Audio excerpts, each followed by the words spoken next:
우리 모두가 잘 알다시피 법률용어로 항소라고 하는 말이 있습니다.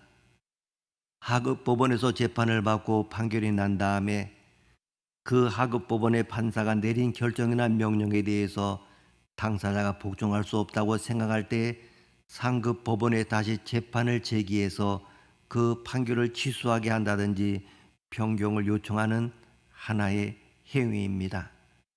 아무리 공정하게 재판을 해도 형을 받는 피고인의 입장에서는 억울한 데가 있기 마련입니다.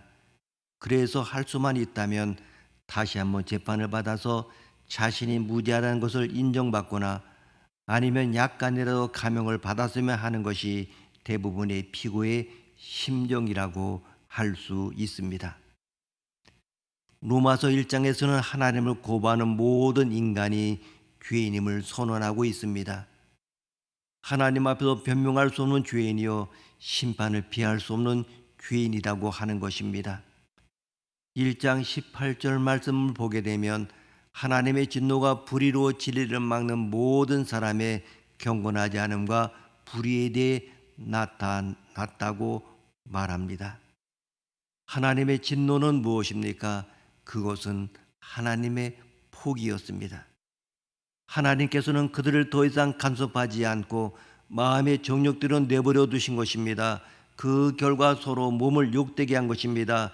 두 번째는 부끄러운 욕심대로 내어버려 두사 추악한 성적인 범죄를 짓게 되었습니다. 세 번째는 상실한 마음대로 내버려 두어서 그 결과 21가지가 되는 악한 죄들을 짓게 되었습니다. 이런 모든 죄들은 사형에 해당되는 것들입니다.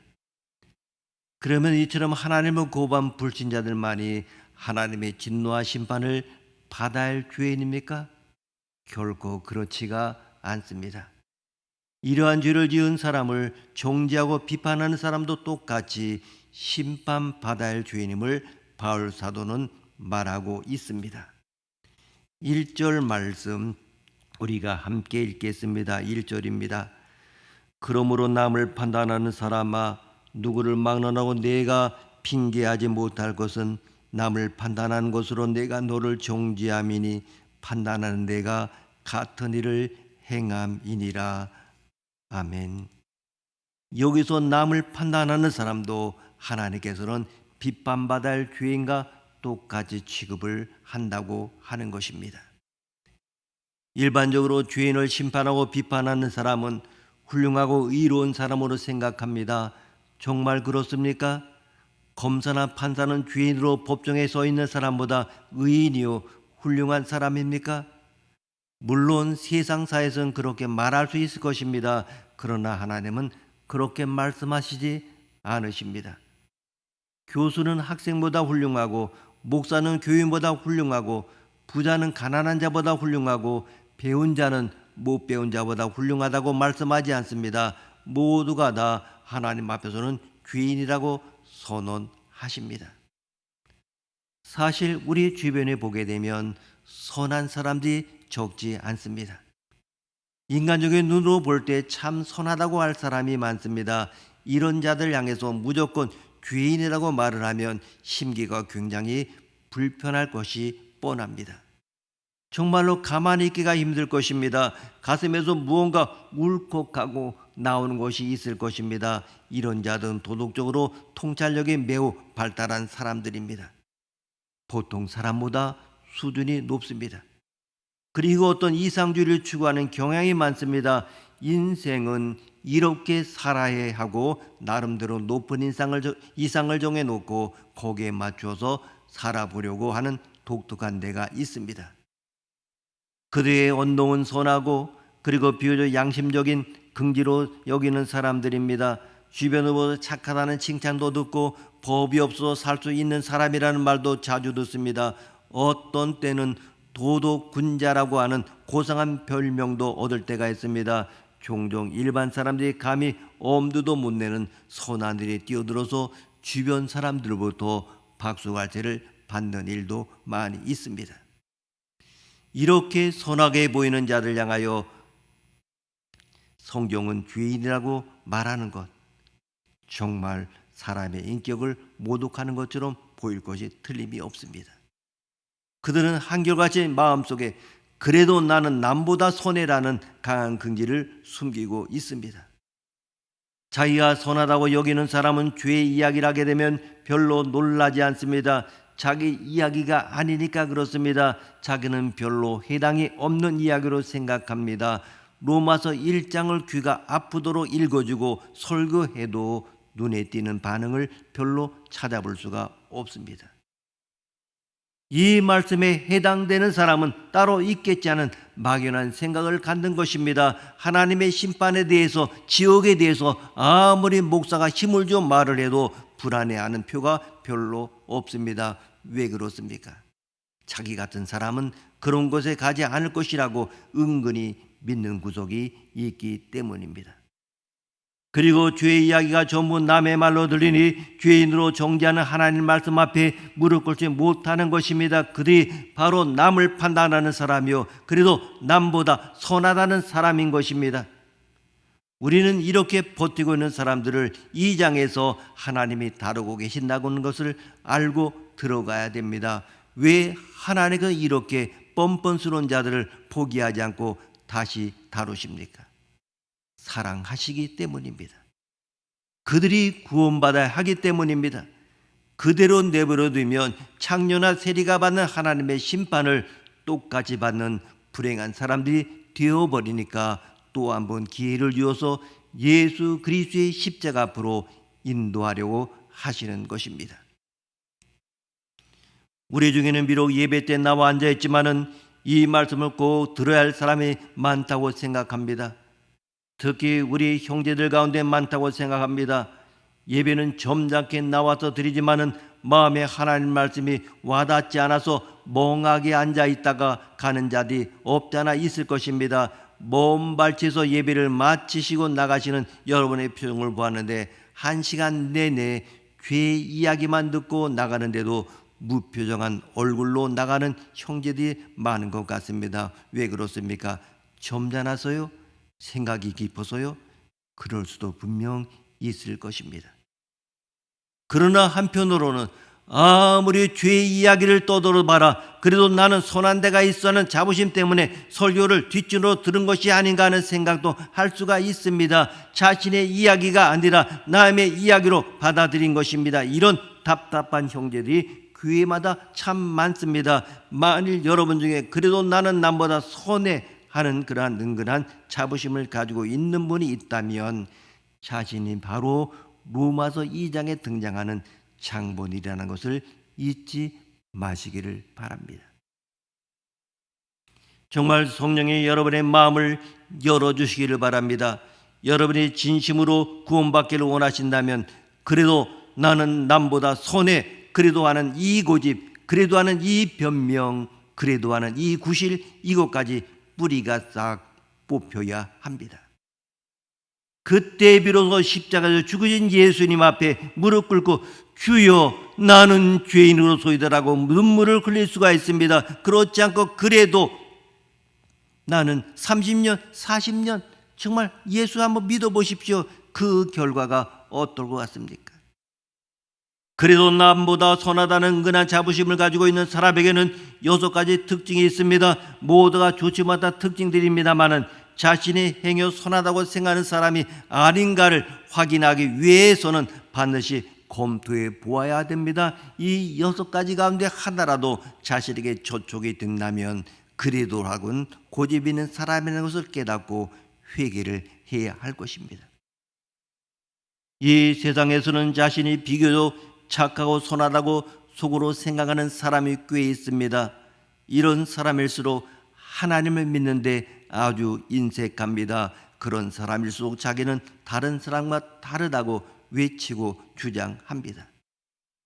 자신은 비교적 죄를 덜 짓고 남에게 좋은 일을 많이 하는 선한 사람이라고 생각합니다. 어떤 면에서는 그것이 사실입니다. 거짓말도 안 하고 남에게 피해나 신세도 짓지 않은 사람입니다. 그런 법 없이 살 수 있는 사람이라고 합니다. 남모르게 선한 일도 많이 합니다. 좀 더 적극적일 때는 불의에 항거하기도 하고 진리를 위하여 손해도 보고 그리고 또한 핍박도 받습니다.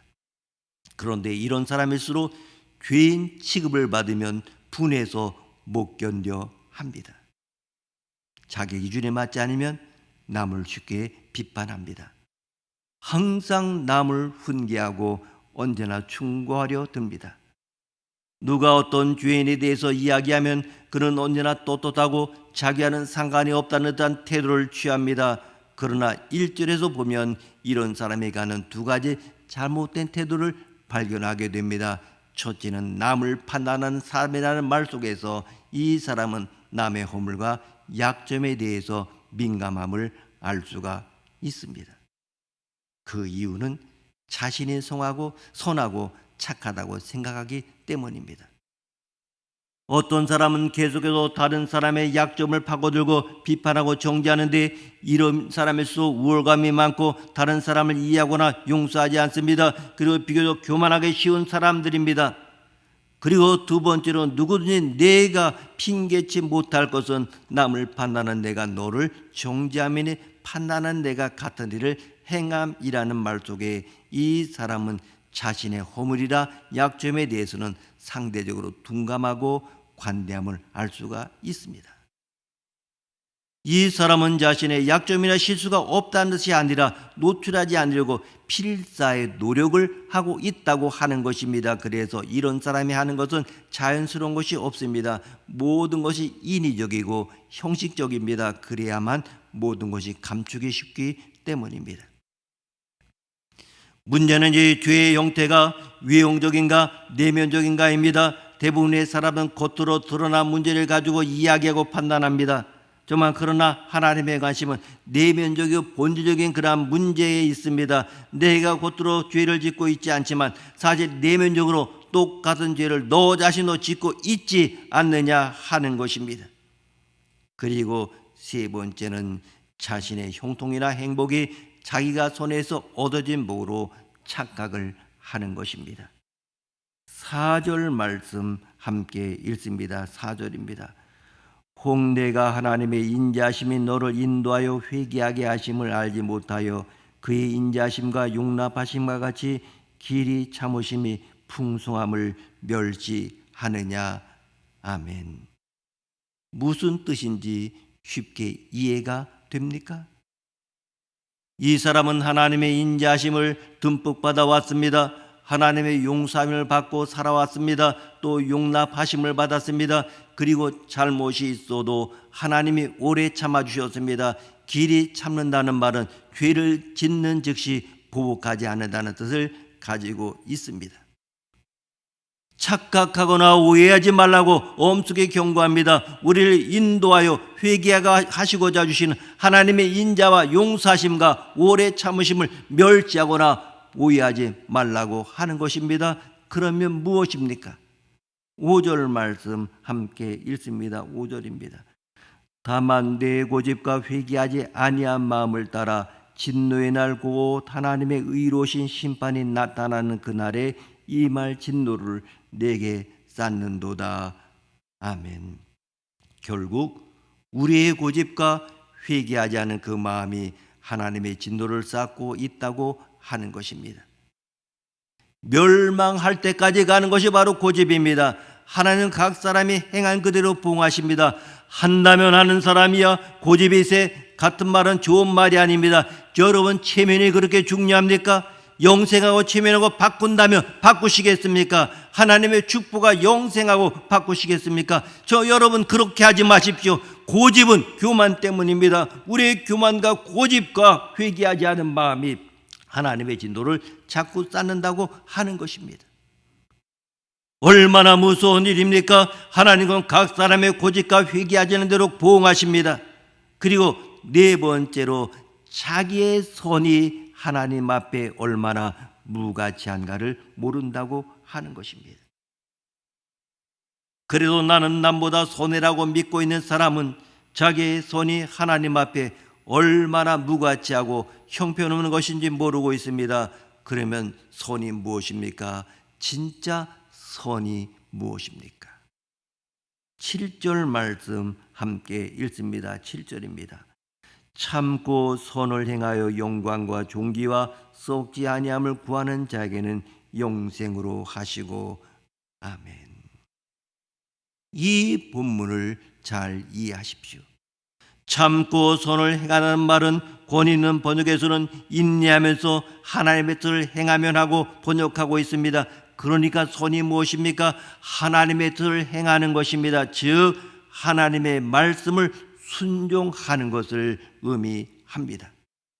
그러면 하나님의 뜻을 행하는 목적이 무엇입니까? 그 대답이 7절에 이어서 나오고 있습니다. 영광과 존귀와 썩지 아니함을 구하기 위해서입니다. 여기서 영광과 존귀와 썩지 아니함을 이라는 것은 하나님이 예수 믿는 자기 자녀에게 주겠다고 약속하신 하나님 나라의 모든 축복을 가리키고 있습니다. 이와 같은 축복이 지금 우리 앞에 기다리고 있기 때문에 이것을 얻기 위하여 우리는 선을 행하는 자가 되어야 한다고 하는 것입니다. 교회밖에 아니라 교회 안에는 우리가 바로 위기의 인간들입니다. 예수를 믿었다고 자칭하기 때문에 오히려 위선자가 될 확률이 많습니다. 여러분 분명 그렇습니다. 사기꾼이 될 확률이 많습니다. 잘 믿는 척 해야 되기 때문에 그런 모든 추악한 것이 가려집니다. 우리는 자칫하면 위기의 인간이 될 수가 있습니다. 하나님을 독점하고 신앙을 독점하려고 합니다. 교회를 독점한 사람들, 그렇게 하지 못한 사람을 쉽게 심판하고 정죄하곤 합니다. 그래서 누가복음의 비유를 말씀하신 것입니다. 다음에 두 사람 중에 누가 더 의인입니까? 누가 진실한 사람입니까? 여러분, 바리새인과 세리의 기도가 누가복음에 나옵니다. 바리새인의 기도를 분석해 볼 필요가 있습니다. 바리새인은 서서 따로 기도합니다. 항상 자신은 특별 대우를 받아야 한다는 사람 조심하십시오. 바리새인이 그렇습니다. 따로 구별해서 기도를 드립니다. 그리고 다른 사람과 같지 않음을 감사하고 하나님께 영광을 올려드립니다. 그의 생각은 나는 다른 사람이다라고 하는 것입니다. 하나님께 그것을 기억해 달라고 기도하는 것입니다. 내가 기도해도 따로 하고 그들과 질이 다르다고 생각하는 사람입니다. 그래서 자신만 항상 중요하고 자기 판단만 중요합니다. 다른 사람의 생각은 중요하지 않습니다. 항상 자신이 결론을 내려야 합니다. 불행한 사람입니다. 나는 일주일에 2번 금식합니다. 소득의 11조를 합니다. 이것이 바리새인의 기도의 전부입니다. 교회도 마찬가지입니다.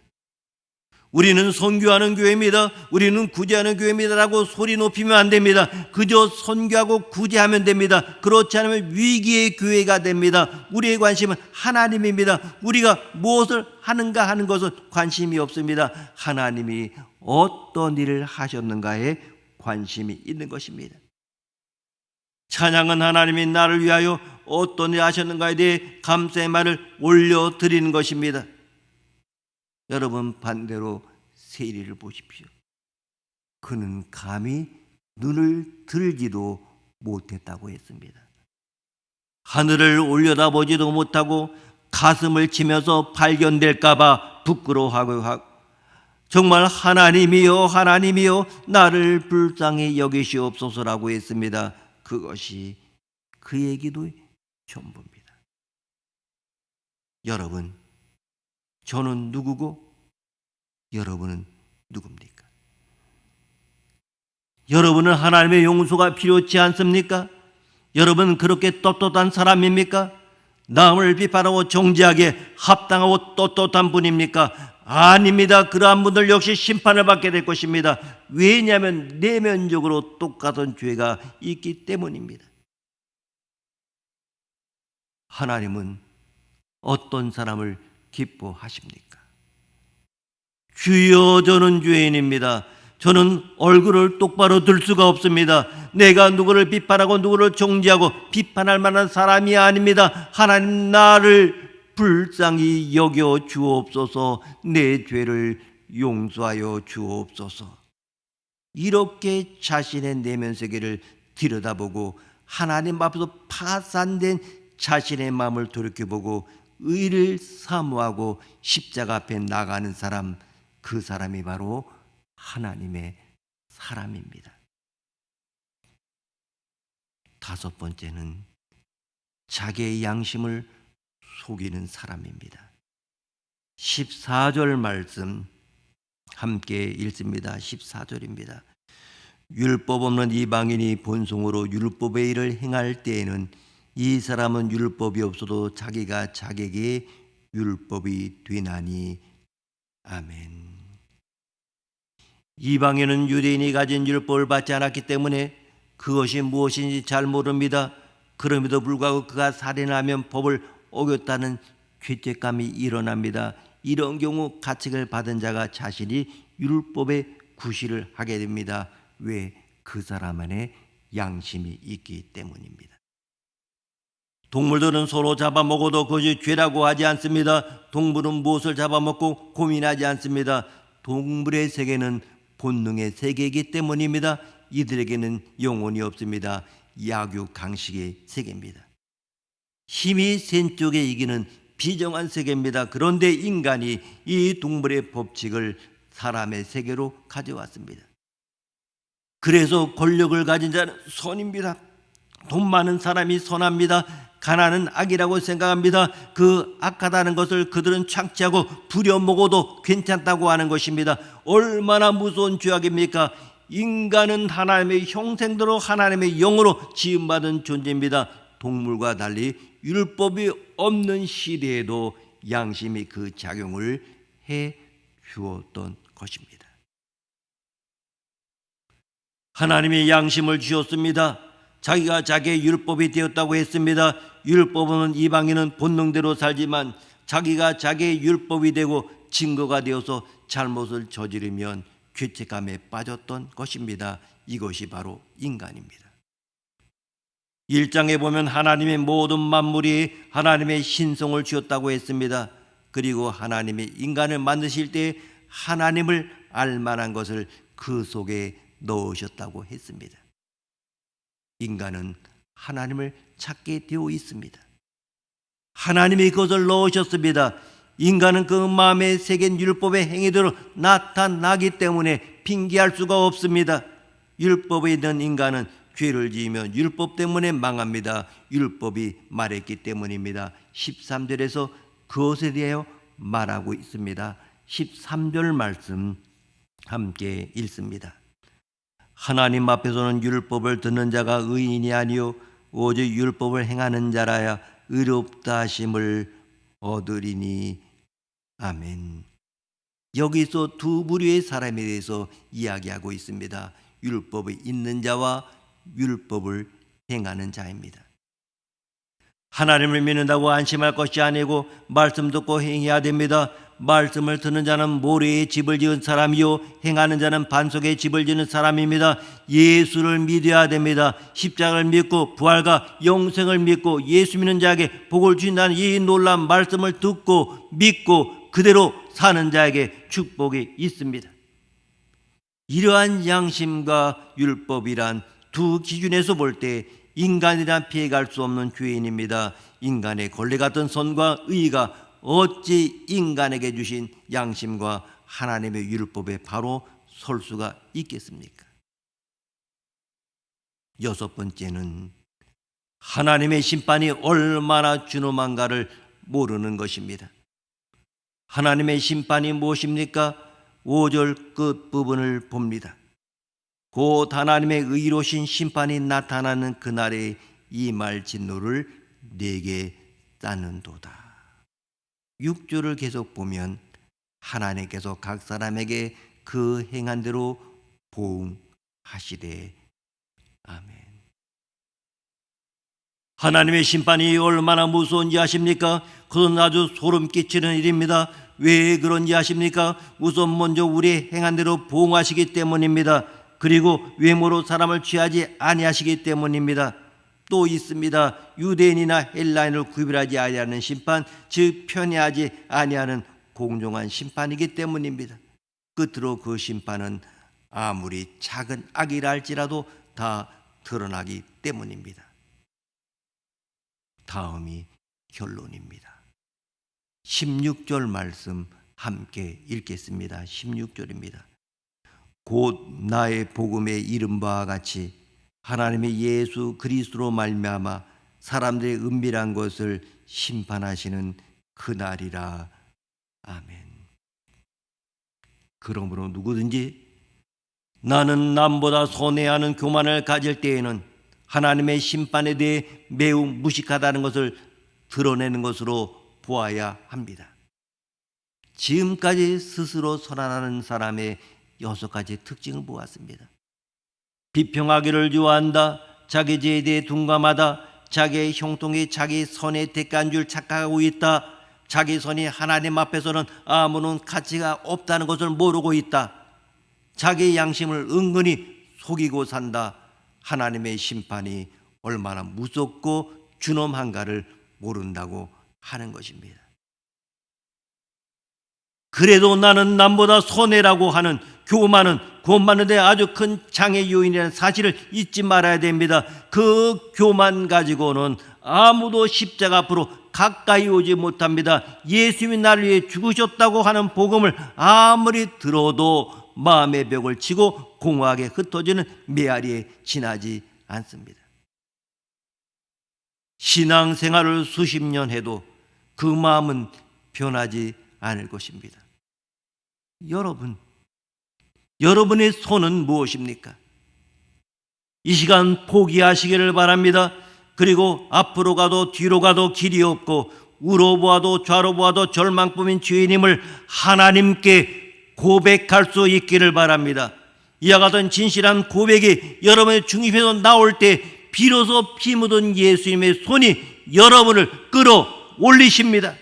십자가를 보게 합니다. 하나님의 약속하신 저 하늘나라의 영광을 바라보게 하십니다. 여러분이 도덕적으로 선하다고 안심하지 마십시오. 하나님은 겉으로 드러나는 것을 보시지 않고 중심을 보십니다. 그래도 나는 남보다 손해가 여러분을 걸려 넘어지는 거침돌이 되지 않도록 기도하시기 바랍니다. 하나님 앞에서는 아무도 선한 자가 없습니다. 이것이 진리입니다. 예수 그리스도만이 우리의 죄를 씻어주시고 용서해 주십니다. 남을 정죄하지 말고 죄인을 불쌍히 여기시고 긍휼히 여기십시오. 그리고 여러분도 똑같이 죄인이라는 사실을 고백하십시오.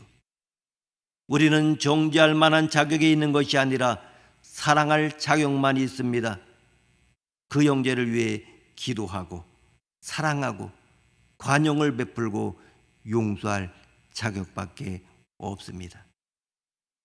남을 훈계하고 재판해야 하는 자리에 계신 분일수록 겸손해야 됩니다.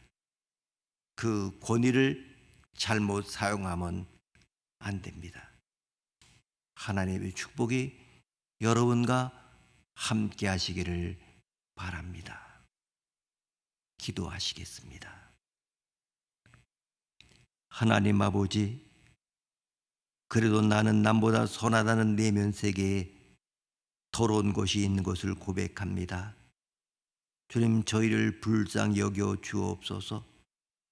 내 욕심, 내 시기심, 이기심, 나를 자랑하고 싶은 마음, 우월감, 교만 등을 주님 앞에 내려놓기를 원합니다. 보혈로 씻어주시고 정결하게 하여 주시옵소서. 오 주님, 주님의 보혈이 우리 심령에 뿌려지게 하옵소서. 성령의 바람으로 우리들이 변화받고 녹아지게 하옵소서. 예수님의 이름으로 기도드립니다. 아멘.